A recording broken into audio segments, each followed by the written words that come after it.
આપણે વસ્તુઓનું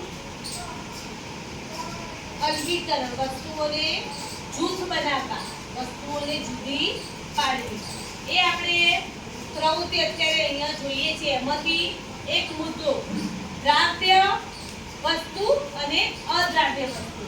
આપણા નાયરાબેન એમની પાસેથી ચોકનો ભૂક્કો, પછી આપણે આ બેન પાસે છે મીઠું, આપણી આ બેન પાસે છે રેતી અને આ બેન પાસે છે ખાંડ.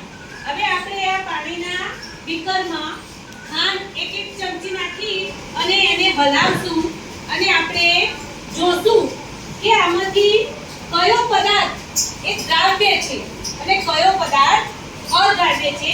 એ આપણે પહેલા અહીંયા પ્રવૃત્તિ કરી અને જોઈશું અને પછી નક્કી કરીએ. તમે જાતે મને કહેશો કે કયો પદાર્થ દ્રાવ્ય. દ્રાવ્ય કોને કહેવાય? દ્રાવ્ય પદાર્થ તો અહીંયા આપેલ પાણીમાં જે ઓગળી જશે, ગુમ થઈ જશે, આપણને પાછો એ પદાર્થ દેખાશે નહીં, તો એ પદાર્થ દ્રાવ્ય.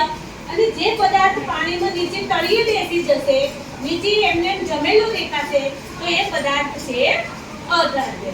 બરાબર? ચલો આપણે પ્રવૃત્તિ કરીશું. નાખો દીકરા, આમાં તમે એક ચમચી, એમ નહીં, આમાં એક ચમચી ખાંડ નાખો.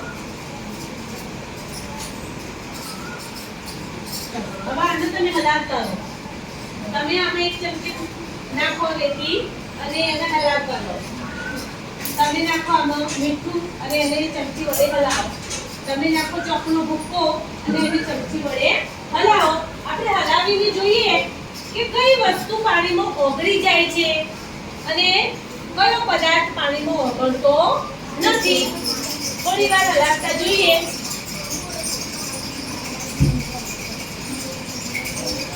ચલો જુઓ, આ ચોકનો ભૂક્કો થોડી વાર આપણે હલાવીએ પછી જોઈએ. હવે જુઓ કે પાણીમાં ઓગળી છે. હવે જોઈએ મીઠું. ચલો જુઓ, આ મીઠું પાણીમાં નીચે મીઠું દેખાય છે? દેખાય છે મીઠું? નથી દેખાતું. ચલો સરસ. ચલો આ રેતી, આમાં આપણે નાખી હતી રેતી. ચલો પાણીમાં નીચે જો હલાવતા બંધ કર્યું તો નીચે રેતી દેખાય છે? નીચે રેતી દેખાય છે, એટલે કે રેતી પાણીમાં ઓગળતી નથી. ચલો એના પછી જોઈએ આપણે ખાંડ. તો આ છે ખાંડ. જો પાણીમાં નીચે ખાંડ દેખાય છે તમને? ખાંડ દેખાતી નથી. ખાંડ ગુમ થઈ ગઈ. ગુમ થઈ ગઈ ને?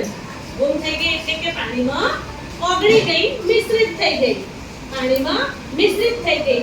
ચલો આના પરથી મેં તમને સમજાયું કે જે પાણીમાં ગુમ થઈ જાય, મિશ્રિત થઈ જાય, જે આપણને નીચે તળિયે ના દેખાય, તો એ થયો દ્રાવ્ય પદાર્થ.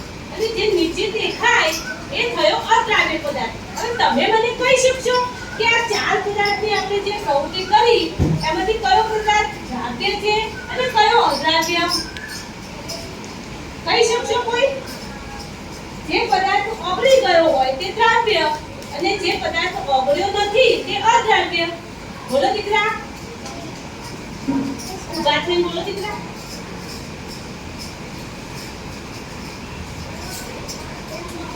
બરાબર છે, સરસ. પ્રીતિશ વાળો, પ્રીતિશને કયો પદાર્થ નાખ્યો હતો પાણીમાં? ખાંડ નાખી હતી. સરસ, વેરી ગુડ. ખાંડ. તો ખાંડ કેવો પદાર્થ છે? દ્રાવ્ય. બરાબર છે. ચલો હસનમના પાણીમાં આપણે શું નાખ્યું હતું? રેતી. ચલો રેતી પાણીમાં ઓગળી છે? તો એ કેવો પદાર્થ કહેવાશે? અદ્રાવ્ય. સરસ, વેરી ગુડ. ચલો આ પાણીમાં આપણે શું નાખ્યું હતું? મીઠું. તો ચલો મીઠું પાણીમાં દેખાય છે નીચે?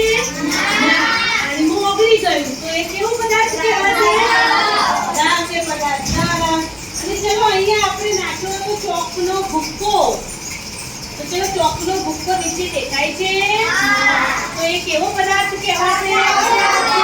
ચલો વિદ્યાર્થીઓ, તો તમને ખબર પડી દીકરા કે દ્રાવ્ય પદાર્થ કોને કહેવાય ને અદ્રાવ્ય કોને કહેવાય? ખબર પડી? જે પાણીમાં ઓગળી જાય, મિશ્રિત થઈ જાય તેને દ્રાવ્ય પદાર્થ કહેવાય. અને જે પાણીમાં ઓગળતો નથી, નીચે તળિયે બેસી જાય છે તેને અદ્રાવ્ય પદાર્થ કહેવાય.